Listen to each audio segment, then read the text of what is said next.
Clean, beautiful coal. Clean, beautiful coal. We love clean, beautiful coal, don't we, Doug? Huh? I'm thrilled to welcome to the White House the men and women who light our cities. And, you know, you do things that people don't even understand. There's so much. You do so much. You heat our homes, fuel our factories, and turn natural resources into American riches and dreams. Our amazing coal miners. Thank you very much, fellas. That's great.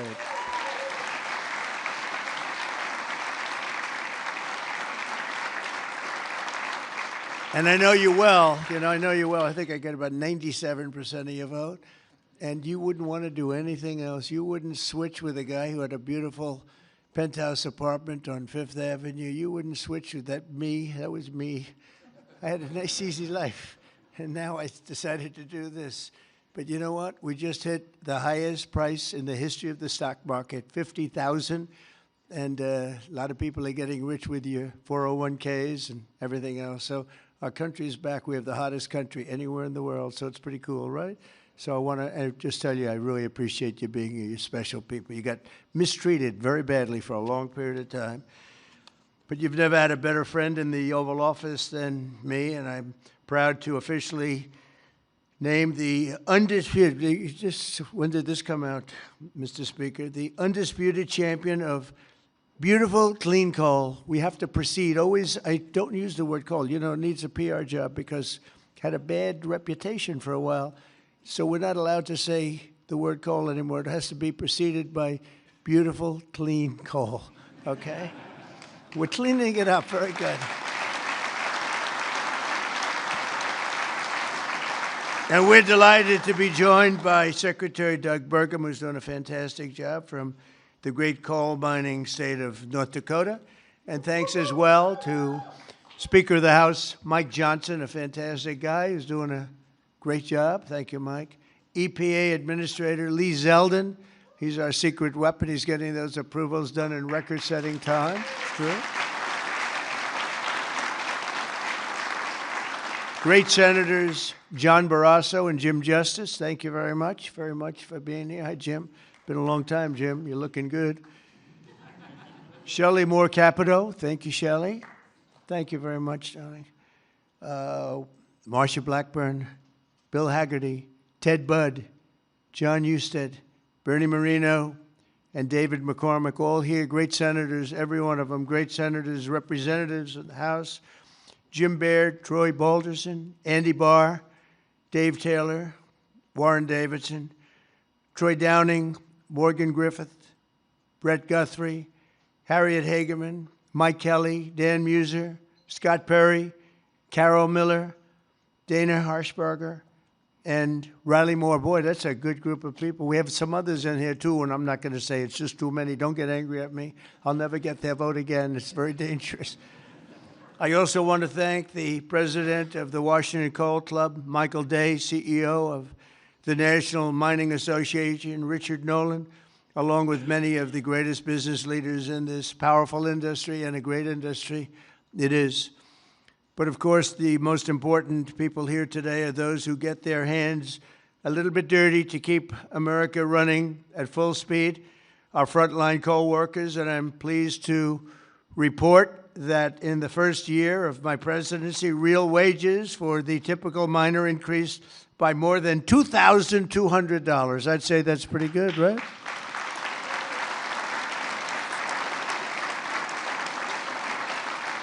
And I'll give you the bad news. It's the first time that that's happened in more than 27 years, all right? Those other presidents didn't take good care of you. They didn't take good care of you at all. They didn't realize what they had. The last time many of us were together, I signed a historic executive order to ensure that America's beautiful, clean coal plants would keep running when we need it most, and that's 24 hours a day in rain, sleet, and snow. You know, coal can operate when other substances can't. The Biden administration, he had no clue what he was doing. Shut down dozens of coal plants. They shut them down. Literally, it seemed like one a week, one a day. They were shutting them down left and right as fast as you could. They were paying people to shut down a coal plant. And if we had stayed on the ruinous path, we would have seen mass suffering and rolling blackouts all over the country. We would have had blackouts right now all over the country. We would have had a country that, worse than blackouts, every other thing would have been wrong with it too, with all of the horrible things that took place at our border. And right now our border is 100% secure. First time in the history of our country, actually. And you see it all the time. So instead, when large parts of our country were hit with winter storms, it was coal that kept the power on, and it was coal that never was bothered by cold weather, warm weather. It's never bothered by anything, just keeps on chugging, right? During this vicious storm, and they had some really bad ones, coal generation surged 31%, while solar and wind totally collapsed. I'm not a big fan of those crazy windmills that are all made in China. You know, they're made in China, but not used by China. Let's look for a couple of wind farms in China, see if you can find one. They sell us those things for fortunes, but we don't do them anymore. Have we done any this year, Doug? We're not going to do any, hopefully for 4 years in this country. They're losers. They lose. You're supposed to make money with energy, not lose money with energy. And they lose a lot of money.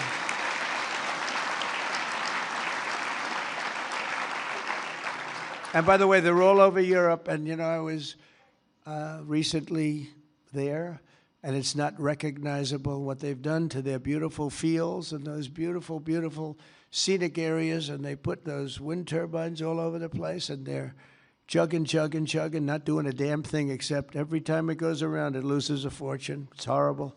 They've lost their way. Not recognizable. And then I wonder why they don't like me over there. But you know who likes me over there? The people like me over there, I can tell you, because they know I'm right. More than 200 million Americans across 35 states were impacted by the storm, and the only reason most were able to take a hot shower was thanks to the power provided by the most reliable, dependable, and really dependable form of energy that we have, and that's clean, beautiful coal. Biden and the radical left wanted to abolish coal. They did everything they could, everything possible. But on day one of this administration, I ended the war on coal. We terminated the Green New Scam, and we withdrew from the unfair, one-sided Paris Climate Accord. That was another beauty we had. We paid $1 trillion. Nobody else had to pay 10 cents. Already I've saved 74 coal power plants from crushing restrictions and closures that would have been forced to shut down in the very immediate future. And today I'm proud to announce that the Tennessee Valley Authority is taking action to save 2 major coal plants in Tennessee. Tennessee Valley Authority.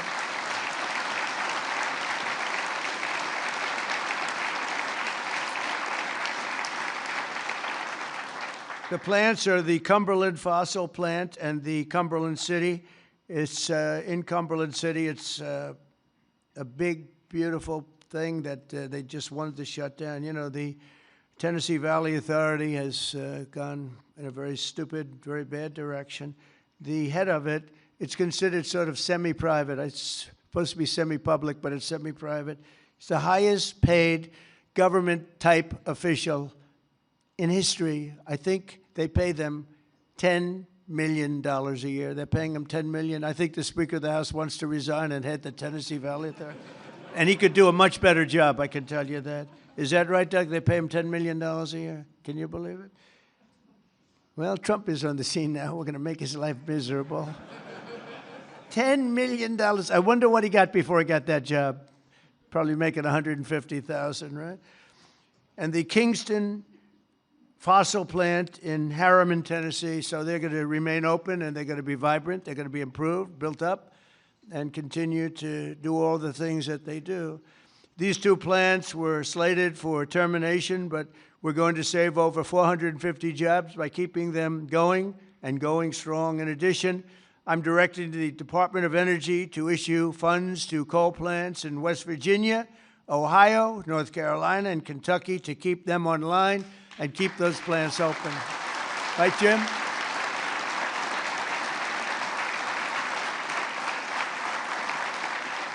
And very importantly, we're also bringing our coal mines roaring back to life. Under 4 years of the Biden administration, Sleepy Joe, not a single permit was approved for a new coal mining project. Think of it. 4 years, not one permit. They were all being disapproved, actually.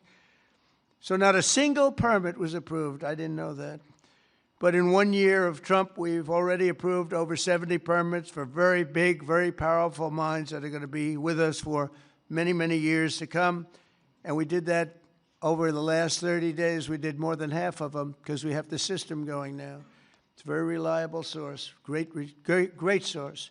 If you look at some of the most prosperous places in the world, they run on coal. Since I took office, coal production is up by nearly 4 million tons a month after falling for decades. I mean, literally decades. Coal power generation is up by nearly 15% in my first year, and that number is going to be about 25 or 30% this coming year, at least. These pro-American energy policies are bringing energy prices way down. You see what's happening even with gasoline. I was in Iowa last week, and it was $1.85 a gallon. And many of them are $1.99 and $1.91 I saw. We have them under $2 a gallon now. A little while ago, just a year and a half ago, they were at $3.50, $4, $4.50. In California, $7 because of its crazy taxes. Coal is one of the lowest price energy sources, and it's probably considered by almost everybody to be the most reliable. It requires no subsidies because you make money with coal. More coal means lower cost and more money in the pocket of the American citizens and in the pocket, frankly, of the United States of America. That's not bad. Every once in a while, we have to take care of our country, right? With us today is Kayla Blackford, who drives a haul truck at Bear Run Mine in Duggar, Indiana. Great state. We love Indiana. I only like states that are one so big, you know. I want to pick. No, I like them all. Where she has worked for 5 years, and she's joined by her wonderful husband, Eric, who also works at the mine, and their really incredible son, Isaac. And Kayla, if you could come forward, I'd like to just have you say a few words, please. Come on up. Where's Kayla? Kayla? Oh, hi, Kayla.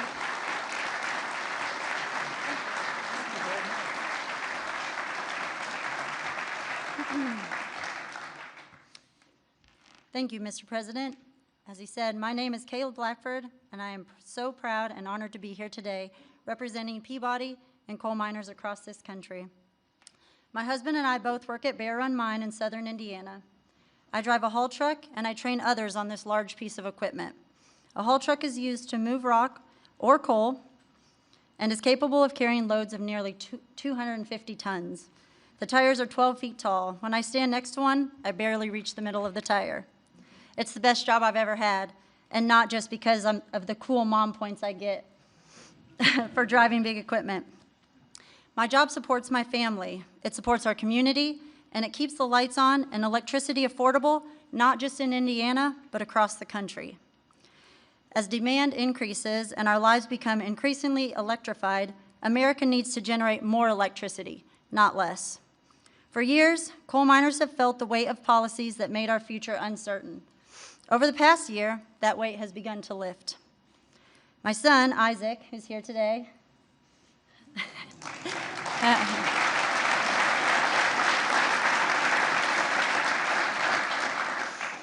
has friends whose parents also work at Bear Run. And when you grow up seeing huge mining equipment from the road, like Isaac and his friends do, you dream about the day when you get to run that equipment. When a mine closes, families don't just lose their jobs. They're often forced to leave their communities, their schools, and their support systems behind. The common sense policies to keep coal plants running implemented by this administration mean that my husband and I can keep working, stay where we are, and continue raising our son in our community that we call home. And the impact is even greater than that because you, Mr. President, have single-handedly kept utility prices affordable, the lights on, and our jobs alive.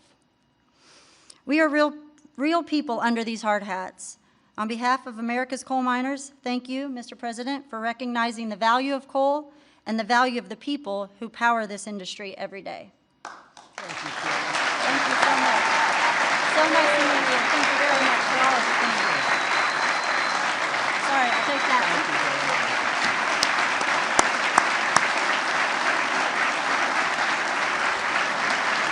Good job. She did a good job, right? Look at the boy. He's so proud of Mom, huh? Did a good job? Couldn't do better, right?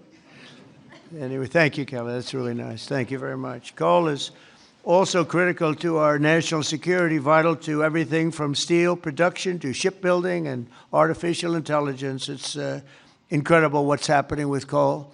And it's also incredible how clean they're able to keep it now with all of the new techniques. By using it, they're able to do things environmentally that are amazing. You see that. That's why I'm also pleased to announce that in just a moment, I will sign an executive order that directs the Department of War to work directly with coal plants on the new power purchasing agreements, ensuring that we have more reliable power and stronger and more resilient grid power. And we're going to be buying a lot of coal through the military now, and it's going to be less expensive and actually much more effective than what we have been using for many, many years. And again, with the environmental progress that's been made on coal, it's going to be just as clean. As some of you may know today, February 11th is Thomas Edison's birthday. There could be no better way to honor the legacy of the man who lit the world. Did you know that? The man who lit the world, Isaac. Do you know that? You ever hear of Thomas Edison? A little before your time, slightly.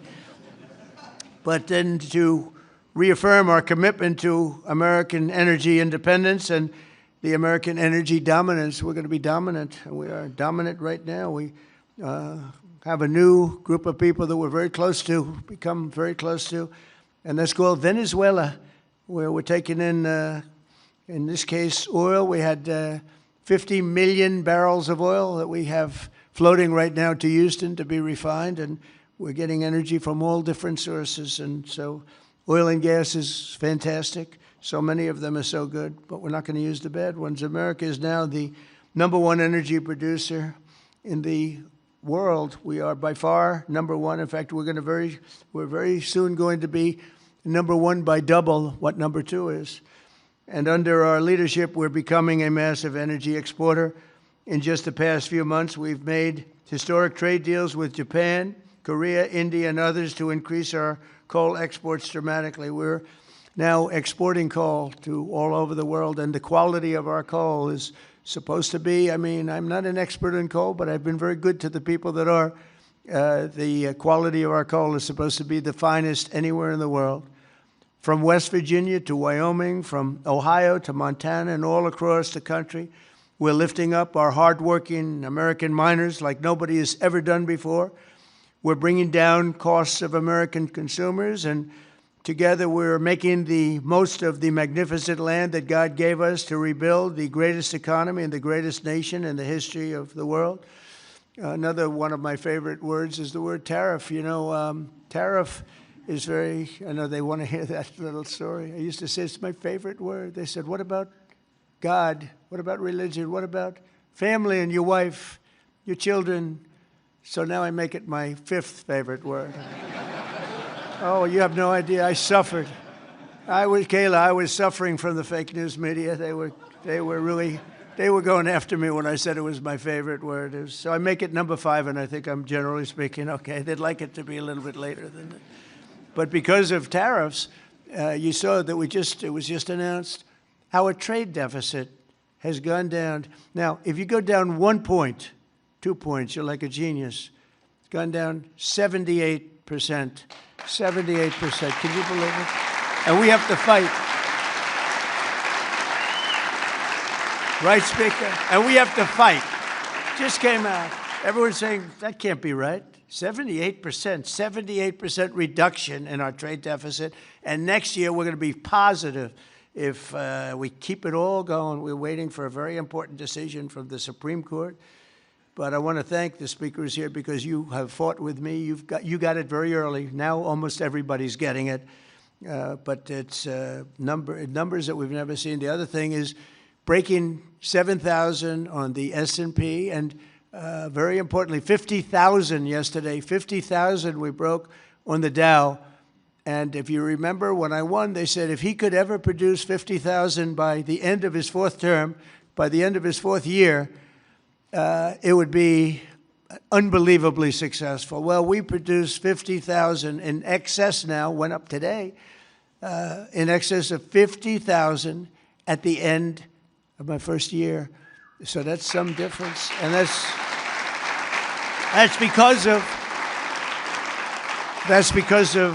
because of tariffs. So we're doing numbers that nobody thought were possible. The economy is rich. I tell the story that in Saudi Arabia, the king said, you know, sir, a year and a half ago, we were all saying you were a dead country, and now you have the hottest country anywhere in the world. That's true. We're the hottest country anywhere in the world, and a lot of reasons. So once again, I'd like to thank you for the tremendous honor of being here, and especially these gentlemen in the front row and a couple of you in the second row. What happened to the guys in the second row? They couldn't make it to the front. What's wrong with them? They don't shovel it as well, right? But I want to thank you and invite the chairman of our National Coal Council, Peabody Energy CEO, which is a great company, by the way, Jim Grech, to come up and say a few words. Please, Jim. Thank you very much.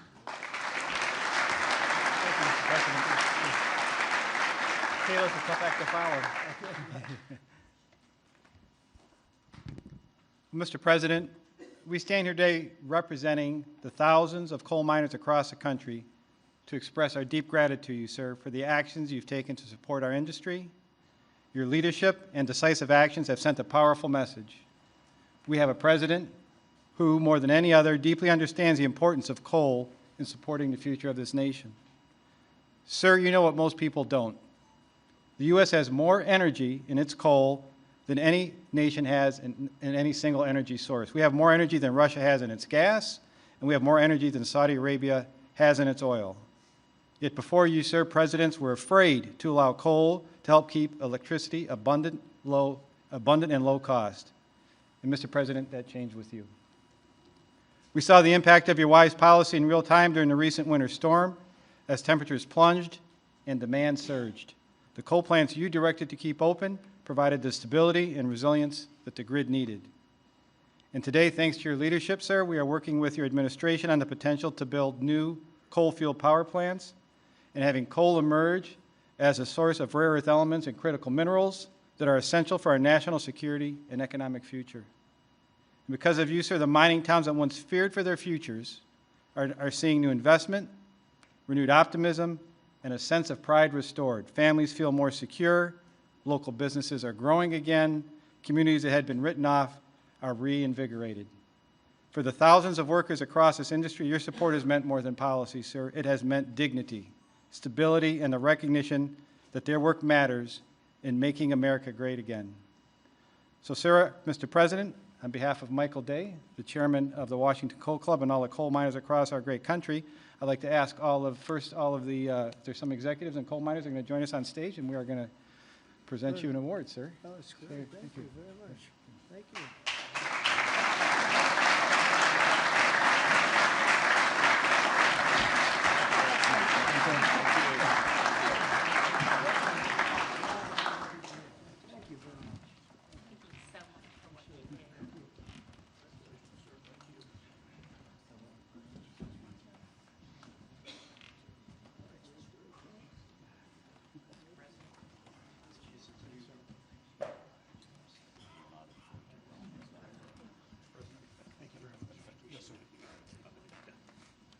Thank you, fellas, very much. Thank you, Mr. President.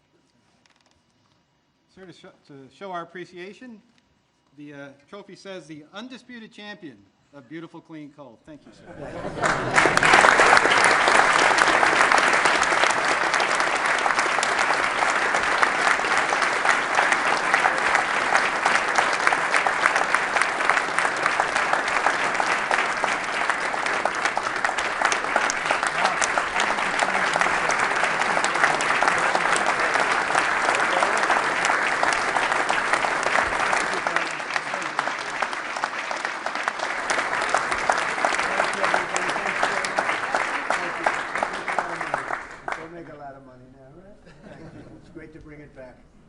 You were treated very badly, and now you're treated really well. Thank you very much. Thank you, everybody, very much. Appreciate it. Speaker, thank you.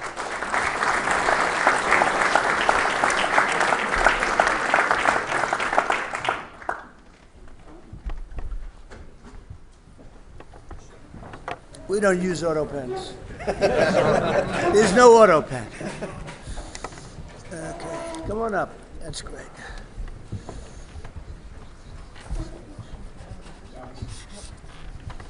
Down, please.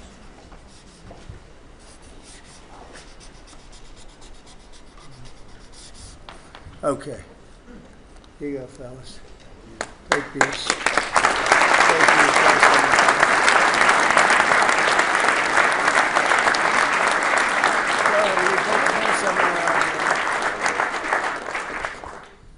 There you go. I'll get up. Okay, come on. You guys okay? Speaker?